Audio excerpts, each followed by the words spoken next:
திரைப்படம் நாளை ஒளிகா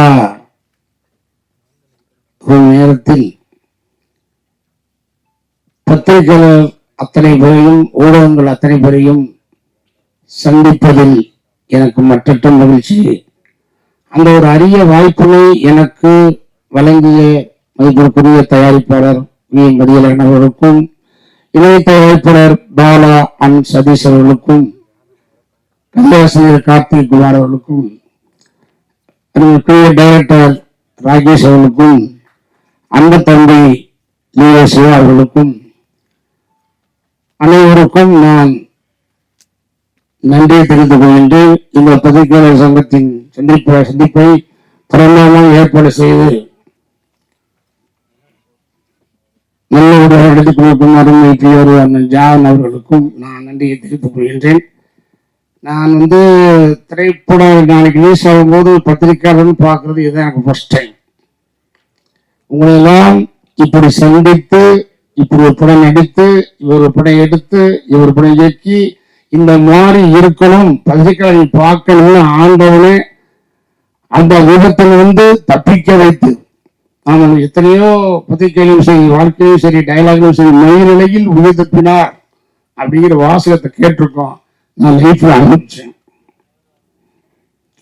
அந்த விபத்திலிருந்து மீண்டு வந்து சாமானியன்ற ஒரு திரைப்படம் நடிச்சு, அந்த படத்திற்கு நான் வெகு நாளாக ஆவலாக இருந்த அருமைக்குரிய இசைஞானி அண்ணன் இளையராஜா அவர்கள் இவர் கொண்டு சேர்க்கும்போது எனக்கு மிக மிக சந்தோஷம்.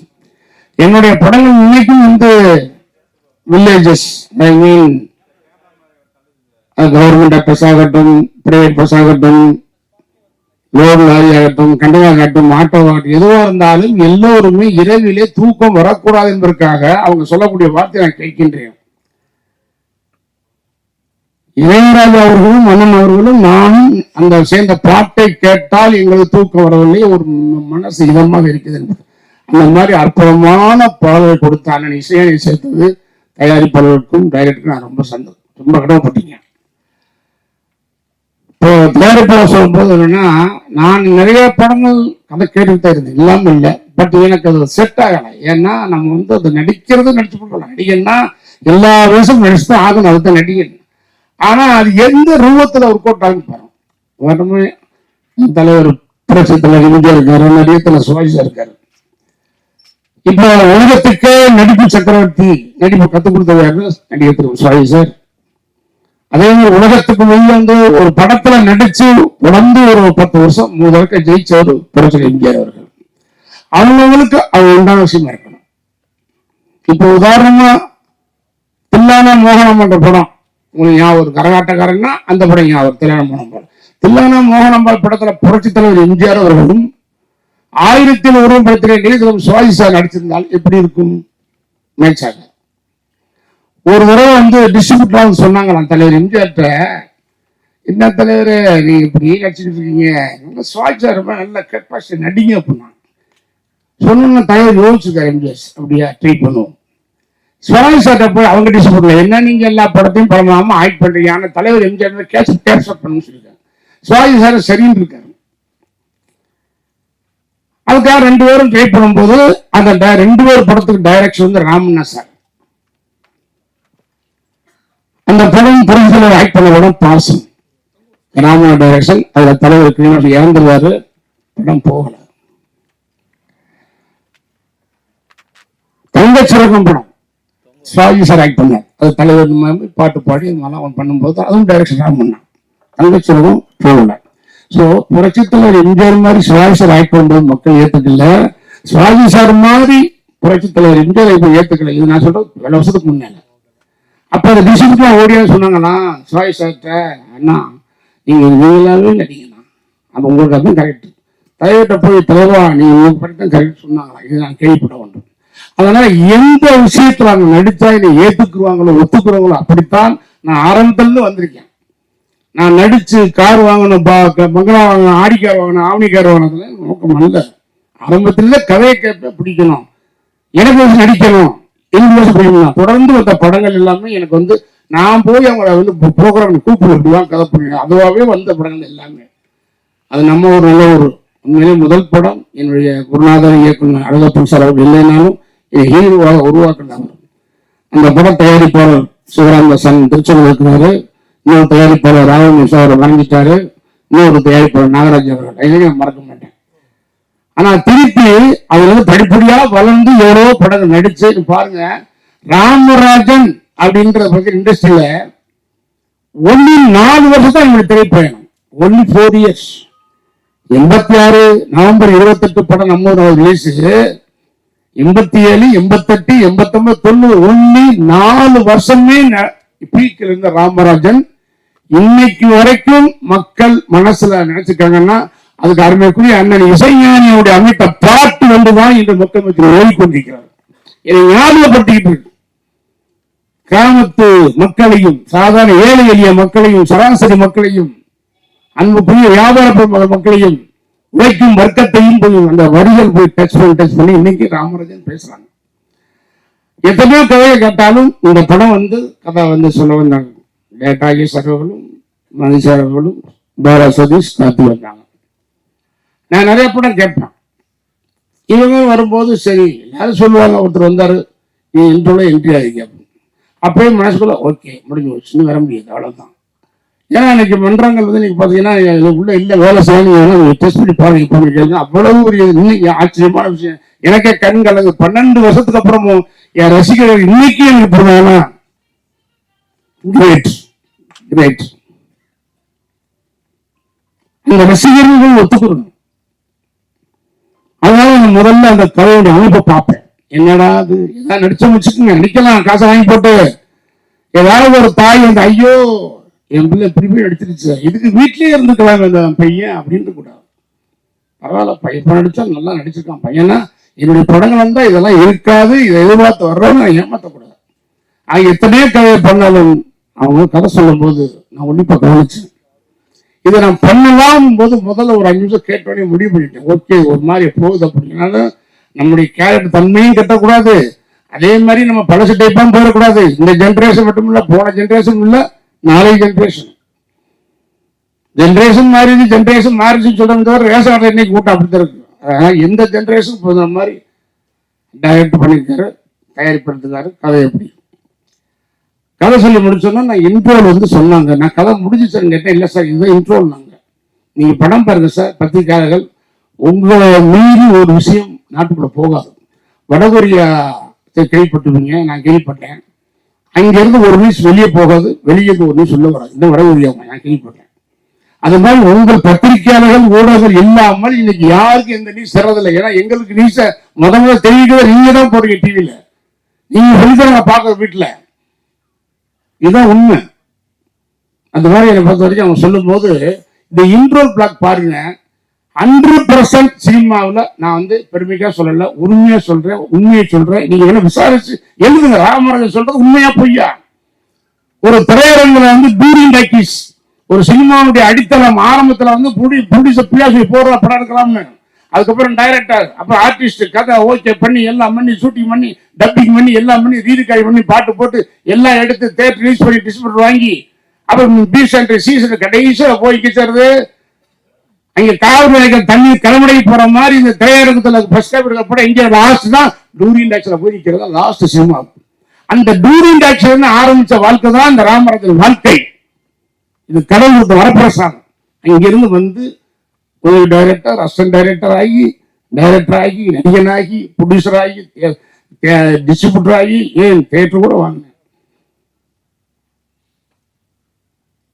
கதை சொல்லும்போது அதான் சொன்னார், யாரோ கதை இன்ட்ரோல் பாருங்க. நீங்க எல்லாம் கண்டிப்பாக இது மாதிரி ஒரு இடமாக எந்த படத்தை வந்ததில்லை. நானும் படம் 5 வருஷம் தியேட்டர் செஞ்சேன். சின்ன வயசுல படம் பார்க்கறதே புலப்பாருனவன். இந்த இன்ட்ரோல் கிடையாது. அருமையான சப்ஜெக்ட், மக்களுக்கு அன்றாடம் இது நடக்கக்கூடிய ஒரு விஷயம், எல்லோரும் மனதையும் பாதிக்கக்கூடிய விஷயம்.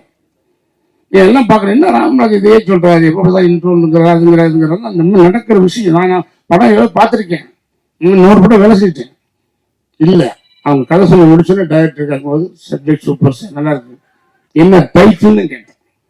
ஏன்னா எனக்கு எப்பவும் இந்த டைட்டில்ங்கிறது மிகப்பெரிய ஒரு விஷயம்.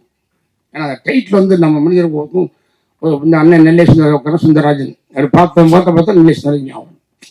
அந்த பேர் தான் முக்கியம். அதனால டைட்டில் வந்து ரொம்ப கேர்ஃபுல்லாக பார்ப்பேன். அப்போ வந்து வேற ஒரு டைட்டில் சொன்னாங்க, இல்லை சார் சரியா வராது, அது நான் வந்து அப்புறம் சாமானியன்னு சொன்னாங்க. சாமானியன்னு சொன்னோன்னு எனக்கு டக்குன்னு விழிச்சாச்சு. எனக்கு வேற ஒருத்தர் சப்ஜெக்ட் சொல்லும் போதும் இந்த மாதிரி ஒரு டைட்டில் சொன்னார். சார் அதை சொல்லவும் என்ன அதை எப்படி உங்களுக்கு தெரியும்? இல்லை சார் இது நான் 4 வருஷம் என் கம்பெனி மெயின்டைன் பண்ணுறேன் அப்படின்றாரு. நல்ல டைட்டில், ஓகே சூப்பர். நான் எடுத்துட்டான். எடுத்து வந்து போய் சொன்னது மாதிரி இல்லாமல் அப்படியே ஸ்கிரீன் அழகாக டைட்டில் எடுத்தார். இந்த படத்துடைய கதையை வந்து ரயில் இன்ஜின் டைரக்டர், அந்த ரயிலில் first AC, second AC, third AC, second class, handicraft ஒரு பொட்டி, லேடிஸ்க்கு ஒரு பொட்டி, அண்டர்சர் பொட்டி, எல்லா பொட்டியும் இணைச்சு அழகா இழுத்து கொண்டு ஒரு படமா உனக்கு கொடுத்துருக்க ராகேஷ் அவர்கள். அதை நான் பாராட்டுறேன். ஒவ்வொரு கேரக்டர், சின்ன சின்ன கேரக்டர்ஸ் கூட நான் ரொம்ப ஒரு என்ன தெரியாம வந்தது. கதை சொல்லி முடிச்சோன்னு நான் உங்களுக்கு கை கொடுத்தேன் டைரக்டருக்கு, நான் கதாசிரியர் இருக்கும். ஏன் கை கொடுத்தேன்னா, அந்த சொன்ன உடனே நான் கை கொடுத்தது சூப்பர் கதை இன்டர்வியூ வரைக்கும் நான் சந்தோஷமா கை கொடுத்து கேளுங்க, ரொம்ப தேங்க்ஸ் சார். இந்த படத்துல எனக்கு ஜோடி இல்லை. ஏன் தெரியுமா? இது காலகட்டம், இப்ப வேண்டாம், அதல்ல. ஜோடியில் ஆடி பாடுறது போது நான் கேட்கவும் இல்லை, அவங்க படம் அருமையான மேட்டர், ரொம்ப தேங்க்ஸ். ஜோடி இல்லை, ஆனா எனக்கு ஜோடி கொடுத்துருக்கீங்க. லெஃப்ட்ல ராதாரவன், லெஃப்ட்ல பாஸ்கர், போதும் நம்மளுக்கு தாங்கிட்டு போற தூணை இருப்பவங்க நினைச்சு கரெக்டா டைரக்டர் ஹேண்டில் பண்ணி கொண்டு விட்டார்.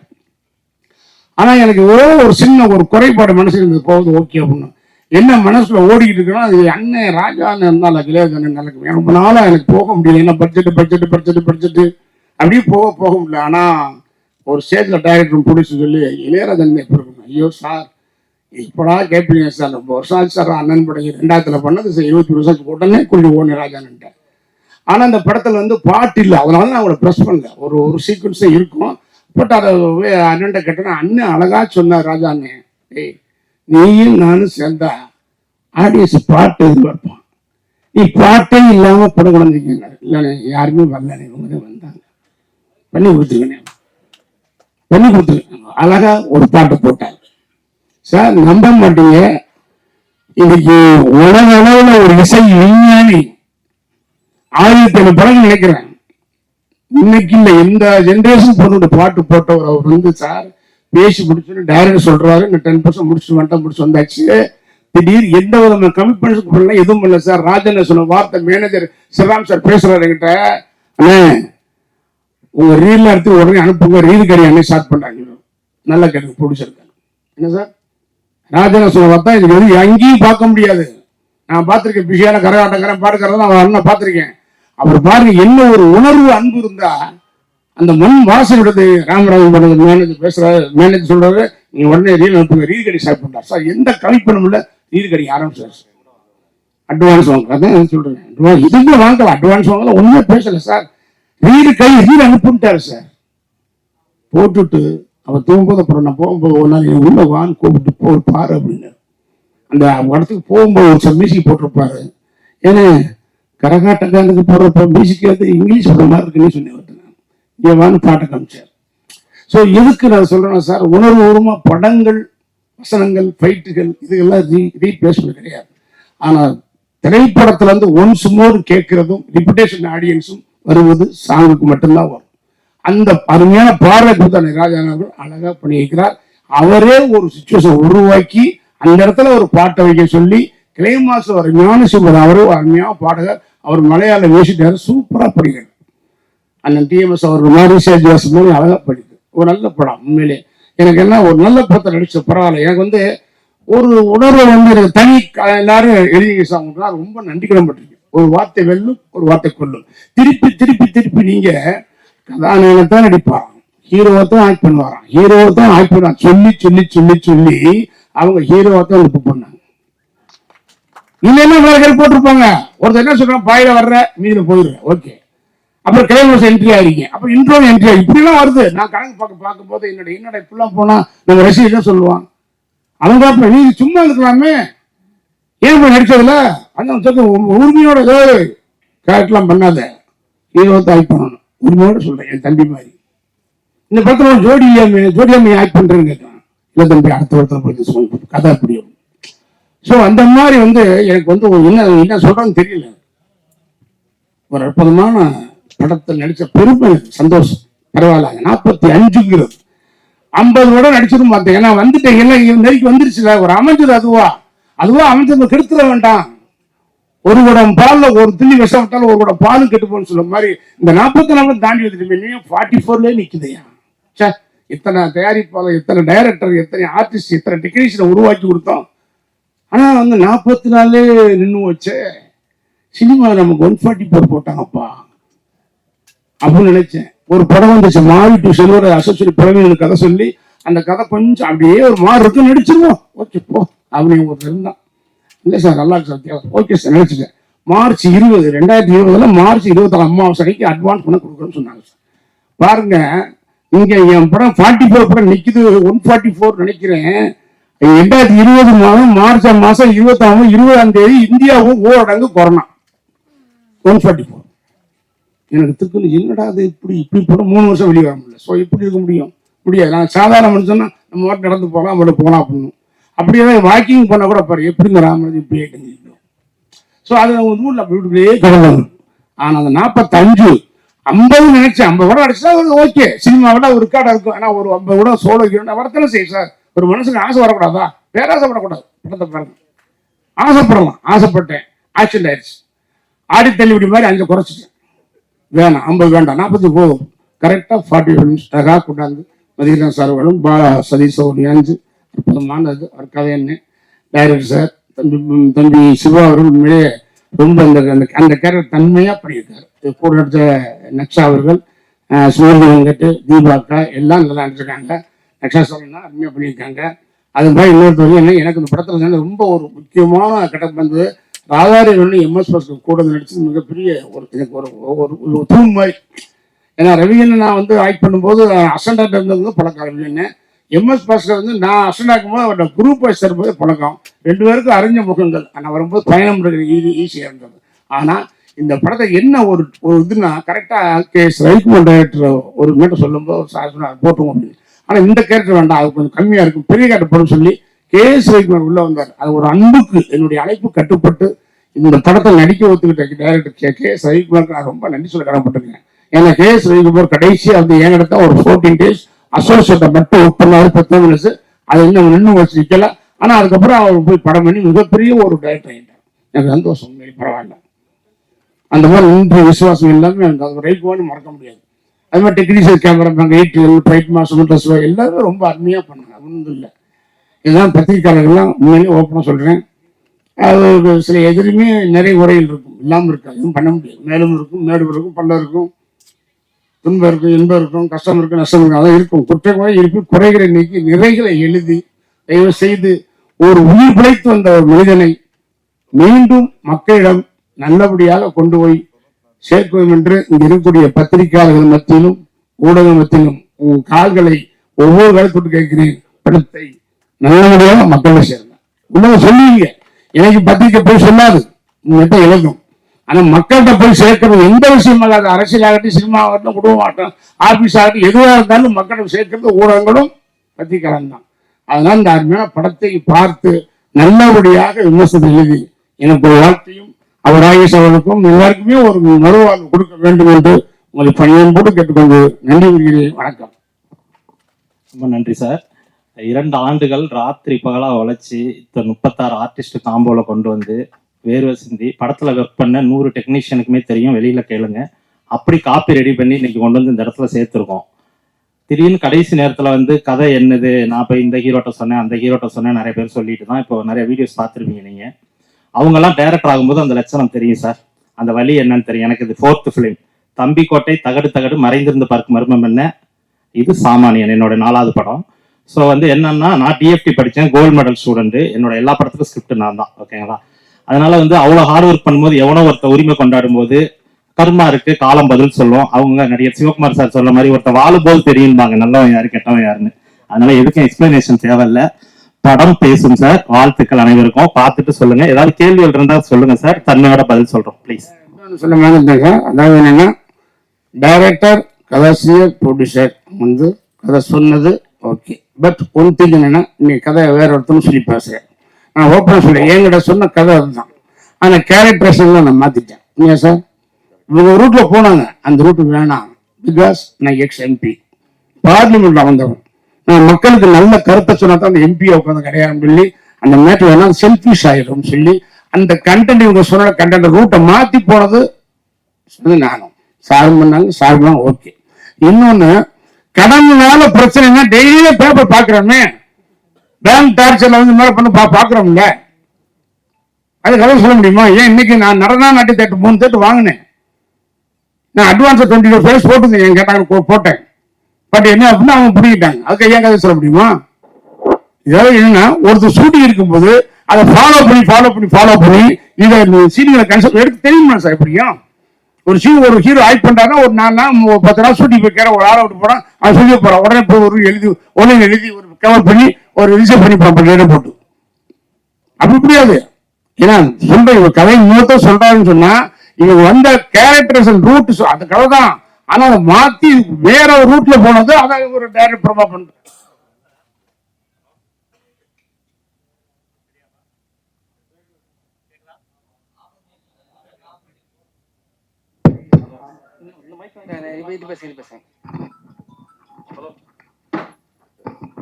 ஹலோ, கேக்குதா அண்ணா? அதாவதுண்ணா, இங்க எல்லாருக்குமே ஒரு லோன் இருக்கும்ண்ணா. கை தூக்க சொன்னா ஏதோ ஒரு விதத்துல தூக்கும். யாராவது கடன் இல்லாதவங்கள கை தூக்க சொன்னா 1-2 பேர் தூக்குவோம். அவ்வளவுதான். நான் எல்லாருக்குள்ளயும் இருக்கிற வாழ்க்கையில இருக்க ஒரு சின்ன லைன் தான் இது. பொதுவான விஷயத்துக்கு தனிப்பட்ட முறையில எவனும் உரிமை கொண்டாடக்கூடாதுங்கிறது தான் எங்களுடைய எழுத்தாளர் சங்கமும் தயாரிப்பாளர் சங்கமும் எங்களது இயக்குனர் சங்கமும் அதைத்தான் சொல்லி இன்னைக்கு இது பண்ணிருக்கு, லெட்டர் கொடுத்திருக்கு. சங்கத்துக்கு நம்ம கட்டுப்படணும். பாலியல் வன்கொடுமை, குழந்தை இதுன்னு சொல்லி இது பண்றது, பொது விஷயங்கள் இருக்குல்ல நாட்டுல, ராணுவத்தை பத்தி எடுக்கிறது, அரசியலை பத்தி எடுக்கிறது, கடனை பத்தி எடுக்கிறது, இதெல்லாம் பொதுவான விஷயங்கள். இதுக்கெல்லாம் யாரும் உரிமை கொண்டாட முடியாது. எல்லார் வாழ்க்கையிலுமே கனெக்ட் ஆகிற ஒரு விஷயம். அதை எவ்வளவு பெஸ்டா ஸ்கிரீன் பிளே பண்ணி, டயலாக் பண்ணி, டைரக்ட் பண்ணி உங்களுக்கு கனெக்ட் ஆகி கண்கலங்க வைக்கிறோமோ அதுதான் that is the captain of the ship. So என்ன சொல்ல வரோம் அப்படின்னா, எல்லார் வாழ்க்கையிலும் உள்ள கதை. இதுக்கு யாரும் உரிமை கொண்டாட முடியாது. நான் சம்பந்தப்பட்டு கேஸ் போட்டவங்களுக்கு சொல்றேன். அதனால அதெல்லாம் ஃபேஸ் பண்றதுக்கு நாங்க ரெடியா தான் இருக்கோம். எனவே ரொம்ப நன்றி. ஒரு நல்ல படைப்பை உங்க முன்னாடி கொடுத்துருக்கோம். ப்ளீஸ். நன்றி. ஏன்னா நாங்க ராமராஜன் வந்து மீண்டும் திரையில நீங்க பாக்குறீங்க, அது ஓகே. ஆனா இந்த ஒரு நல்ல வாய்ப்பு, நான் என்னைய டைரக்டர் ஆக்கணும் யாரு, ஹீரோ ஆக்கணும் எல்லாம் மெட்ராஸ் விட்டது எங்க. நான் எந்த தேட்டர்ல வேலை செஞ்சோம் அந்த மாதிரியும் உள்ள விட்டாரு. யாரையும் மறக்க மாட்டேன். திருப்பி கண்டாக்டர் பேர்ல 45வது படம் அமைத்து கொடுத்த அன்புக்குரிய எனது தயாரிப்பாளர் முருகனுக்கும், அன்புக்குரிய பாலா சதீஷ் அவர்களுக்கும், அக்கா சிக்கார்த்திகளுக்கும், படத்தை அருமையாக இயக்கிய அண்ணன் ராஜேஷ் அவர்களுக்கும், ஒத்துழைப்பு தம்பி சிவா அவர்களுக்கும், அவர் இந்த படத்துக்கு மிகவும் கஷ்டப்பட்டிருக்காரு. எல்லோருக்கும் நான் நன்றி தெரிவித்து என்றென்றும் உங்களை நான் மறக்கவே மாட்டேன். நன்றி, வணக்கம். காலம் கருதி படத்தை காணலாம்.